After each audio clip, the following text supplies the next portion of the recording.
Hi guys, welcome back to Celtic Calling, and this week we're going to be discussing the Welsh god Gwydion. He is a Cymric, meaning Welsh, god of the Mabinogi. Great in knowledge, he is the archmage, god of magic and wisdom, and is quite often equated to the trickster gods, such as Loki being the most obvious comparison. Now, there is argument against this stereotype within some of the research which I've seen, which argues that because of the nature of who was recording it, so Romans recording it and then monks recording it, and Christianity having this sort of negative stereotype on trickster gods perhaps, and particularly magic related gods, that it should be treated with caution in terms of trickster, I don't know, ethos or stereotype, that sort of thing. So we're going to go through some, not all, there's quite a bit, but we're going to go through the major myth regards to Gwydion. He's primarily known from the fourth branch of the Mabinogi, the tale of Math Mathonwy. Gwydion starts out as the foil of this tale, and anybody who's not sure what a foil of a tale is a character who contrasts with another, usually the protagonist, in order to highlight particular qualities of the other character. So he's sort of a sub-character that sort of illuminates the characteristics of the main character before finally emerging as the hero of the tale. So that's worth pausing for a moment before we go into what actual details of the myth of the tale is. So he starts off appearing as being less important, as being a crutch to someone else, before the story evolves and shows him transforming into the hero of the tale. He starts a war with Betrayal of Dyfed and steals the swine of Anofin by exchanging them for gifts of steeds and greyhounds, which he has injured from mushrooms, which he has created through spellcraft from mushrooms. All of which is done so his uncle, Mathonwy, goes to war, allowing Gwydion to aid his brother, Gylfaethwy, into raping Math's footholder, Gwydion. During the ensuing war, Gwydion kills Pryderi and secures the magical swine of Anofin for Math. As punishment for the rape of Gwydion, who Math marries, Gwydion and Gylfaethwy are turned successively into male and female deer, swine and wolves to spend a year in each form, 3 years total, and to bear sons one upon the other. The punishment concluded, and the rift between Gwydion and Math is healed. So,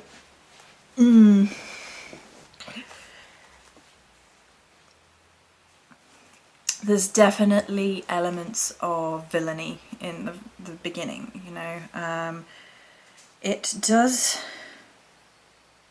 say he aids his brother. So his brother is the rapist, not him, which is stated, and yet he allows this to come about, and he shares equal punishment in the eyes of justice within this beginning of the story. It's worth noting that this sort of mirrors and echoes the birth of Arthur, that Merlin allows for the rape of his mother by transforming Uther into the Duke of Cornwall. I believe that's right. I forgot what the guy of Cornwall was called. Oh, brain. And he as a druid allows that to happen, even in the Arthurian myth, although in more recent versions of event, you know, that tale is changed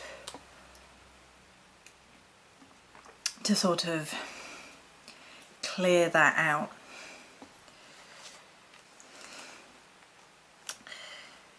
But war and that sort of thing were a matter of fact for the Celts.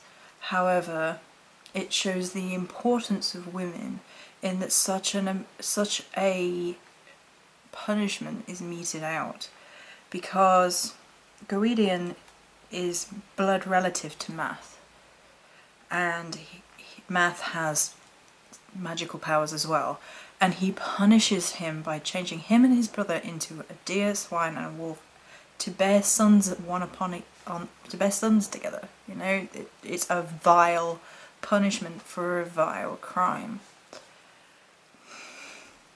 It sort of also mirrors the idea of, if you're going to behave like beasts, then you will become beasts.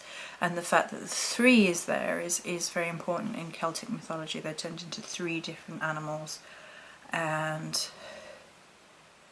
spent 3 years total suffering this punishment.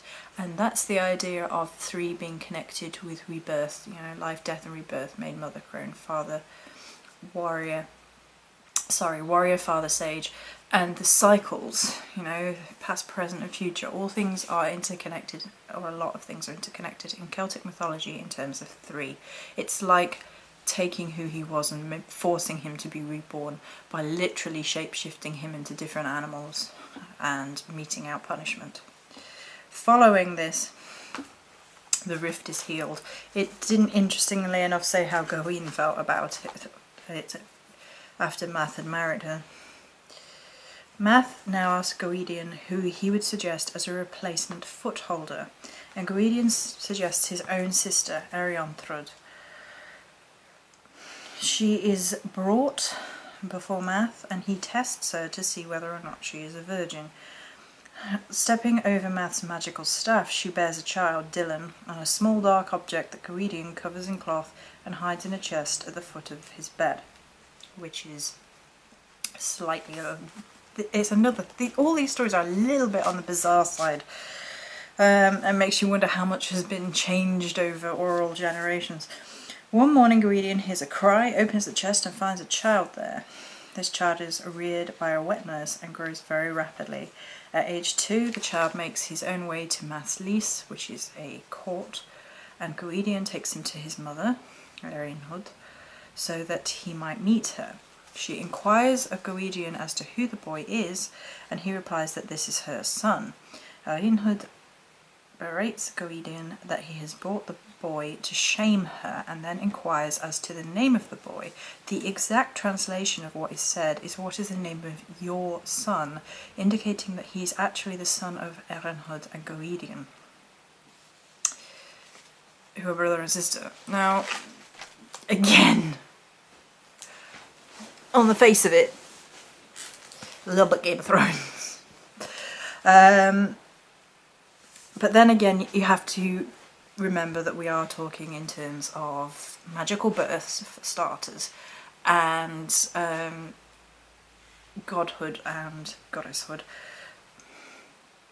And quite frequently, we forget that the idea of them encompassing male and female within themselves, and this is the second time that in the space of this story that Gwydion has been accredited with birthing sons of his own, first within animal form as his punishment for aiding his brother, and now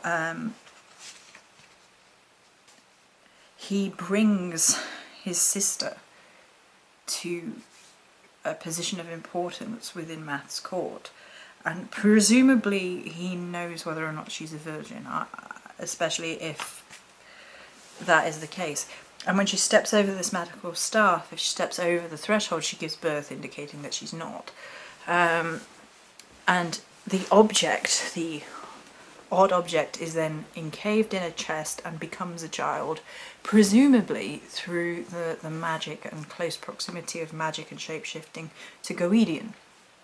You know, he still had this black object. He wraps it in cloth and he puts it in a chest. So he wraps it and encloses it, which is very much, if you think about it, a little bit like taking a seed and putting it in the earth and enclosing it in earth, and then it transforms into something else. And a lot of Gwydion's mythos and mythology is about magic, as we have discussed, and the transforming of one thing into another. So he transforms from a foil into a hero. He transforms into a possibly dubious character, and by the end is much more of a hero in the eyes of the Celts. He transforms into deer, swine and a wolf, and has children because of his punishment through magic, the transformation, and then he transforms into a better human being, presumably. Human being, god, hero, however you want to say it. So, whether or not it's sort of a magical child or a physical birthing, it tends to suggest it is a magical thing, because if the dark object becomes a child rather than her birthing two children, so it tends to suggest that that's a magical birth. Erenhud then places a Gai's fate on the boy, that he shall not receive a name save from herself. So she denies him individuality, she denies him knowing who he is. It's kind of a very cruel thing.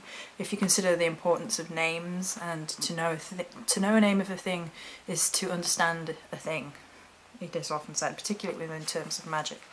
And Gwydion disguises the boy and himself as cobblers through magic, at which point they then trick Erenhud into visiting them, and then the boy uses a needle to strike a wren in the leg.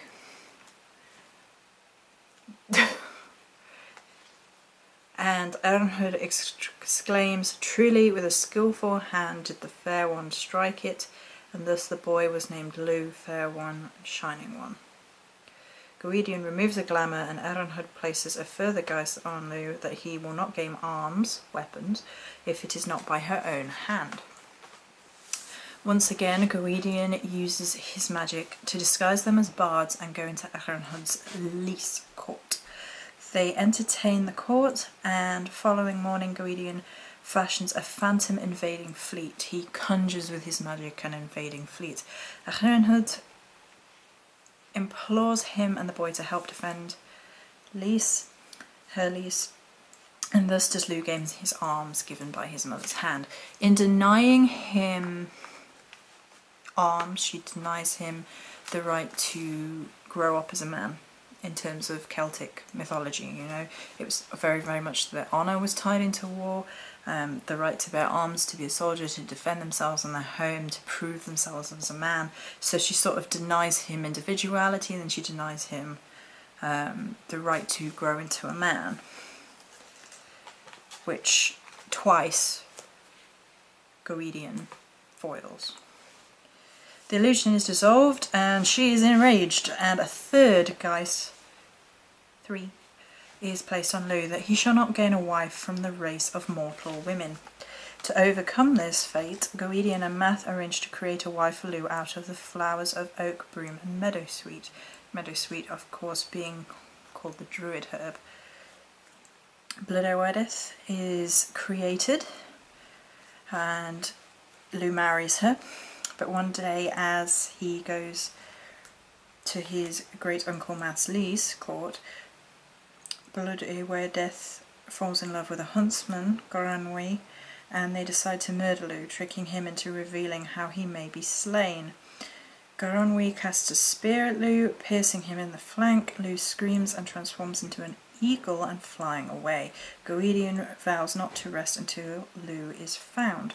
We have covered this from the alternative point of view in a previous video, where it's discussed that Goranwy may have been the shadow self the twin, the king's twin to Lleu, and it's actually the piercing of the spear is more about forcing him to become a better king, and there are myths around that to say that he was hunting and messing about and not taking his responsibility seriously. And the transformation over from the spear into the eagle and then onwards is actually about transforming him into a better king. That's in another video, and obviously we are focusing on Gwydion here. So Gwydion vows to find Lleu and transform him back, which he does. He hunts the length of Gwynedd and Powys until he comes to the house of a villain whose swineherd watches over a sow who disappears each day. Gwydion follows the sow until she stops beneath a great oak tree and begins to feed on rotten maggots. Yuck. At the crown of the oak, Gwydion spies an injured eagle, singing 3 poems. He entices the eagle into his lap, transforming him back into Lleu, returning him to Math's court and health. Lleu then seeks revenge on Betrayal, and Math, catching up with him, transforms her into an owl instead. It's worth noting that the pig imagery that keeps coming up with regards to Celtic mythology is terms of hospitality, feast, food for the dead, introduction, guarantor of eternal youth, health and carefree living, and is also associated with the number 7, and of course the 7th son of the 7th son is a wizard, a sorcerer, and that's what Gwydion is meant to be. So his powers of transformation are pivotal. He not only transforms Lleu back through the power of the spoken word, which we know that the Celts held to be sacred through poetry. He entices him back into his lap, he sort of calms the eagle and brings the injured bird, and then he proceeds to heal him. And I don't want to go too much into the other story, the stories of Lleu. I think Lleu and Blodeuwedd story deserve their own discussion when we get to that point, a little bit more than we have already. So it's worth focusing on Gwydion, and he basically protects this boy from word go, and Lleu becomes a great hero as a result. It's very similar to the fashion of the Arthurian stories, actually, of Merlin and Arthur and helping him become a great king. There's that being betrayed by females, or his wife anyway, element to it as well.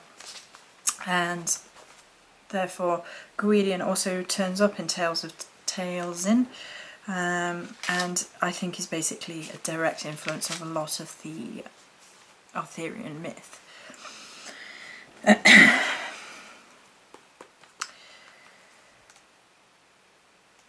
His motives for suggesting his sister aren't really made clear, although it sort of allows the story to progress. He really does take complete care of Lleu 3 times, using his magic to aid the boy in a sort of selfless act of helping him to discover his identity, to help him become a man through bearing arms, and then through marriage. You know, through the 3 great life cycles, you could even sort of see it as, you know, the 3 great stages of life, transforming and even preventing him from dying to the spear and the betrayal and that, and helping him heal and become a better man. You could even see it as in terms of life, death and rebirth, that Lleu is reborn as a result. He transforms into an eagle, he is then reborn into a king / god.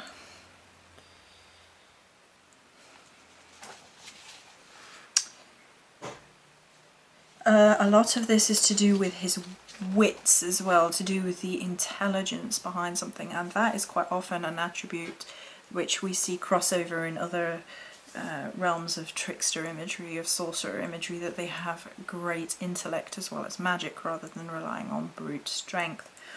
The idea of being a sorcerer and a magician is often sort of turned into something negative with the onset of the Christian interpretations of these myths, because at the time that would have been seen as a great evil, and therefore the things become more negative. But within regards to this story, he sort of goes on the path of least resistance in clever ways of helping the boy become, and presumably the transformation magic in itself, the glamour, is not particularly easy, but the idea of how to overcome these really negative fate, guys, sort of curses placed upon him, and rather than allowing those words to have complete power, he finds a way to shift around them. You know, she's placed these curses on her own son, which could be seen as a really negative thing within Celtic society, you know, because of all her shame, etc., about him. And Gwydion, who, if you know, could arguably, if it is his son as well, feel just as much shame, he does not, and he instead assists the boy in every step of the way in overcoming every one of those negative curses. He helps him overcome, and it's the transformation of self, of energy, into something more. We have transforming into animals, it's shape-shifting, the sort of shamanic quests coming into this a little bit, and it comes for Gwydion, who goes through his own shape-shifting, and into Lleu, who becomes an eagle, and then back again into learning and changing and evolving and growing. Again, we can't go too much into that without completely getting off Gwydion's imagery and story.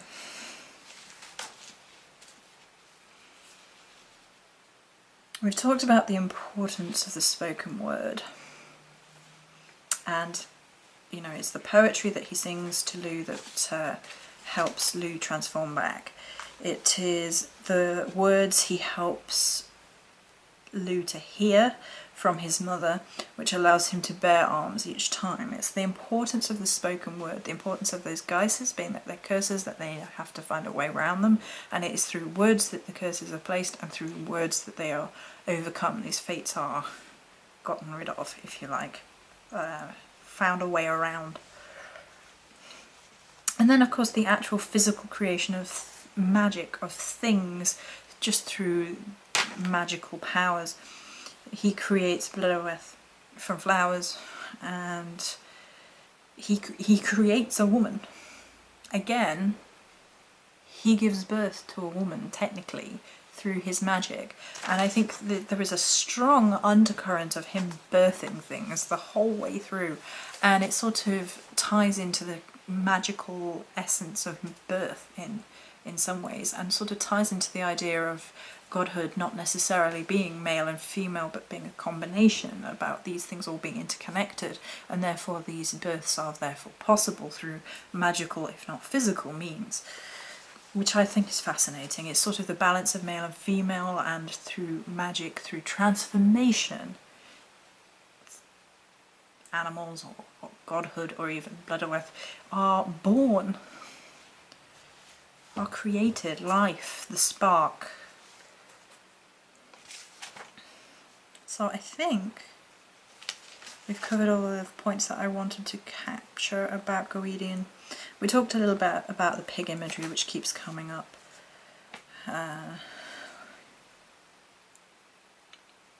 Math is also mentioned in regards to his magical ability as well, so him being a relative of Gwydion sort of suggests that it runs through the bloodlines. The ability to perform magical acts. So I found it fascinating. I mean, some of the stories are a little bit odder than some of the others. They're a little bit more unpleasant, perhaps. But for the Celts, it's likely that, you know, the abuse of war is going to be really, really dishonourable. The rape of a woman was really dishonourable, and these things are therefore punished. But they're also a matter of life. You know, these things would have needed addressing in terms of the myth, in, like, you know, in sort of moral and ethical stories.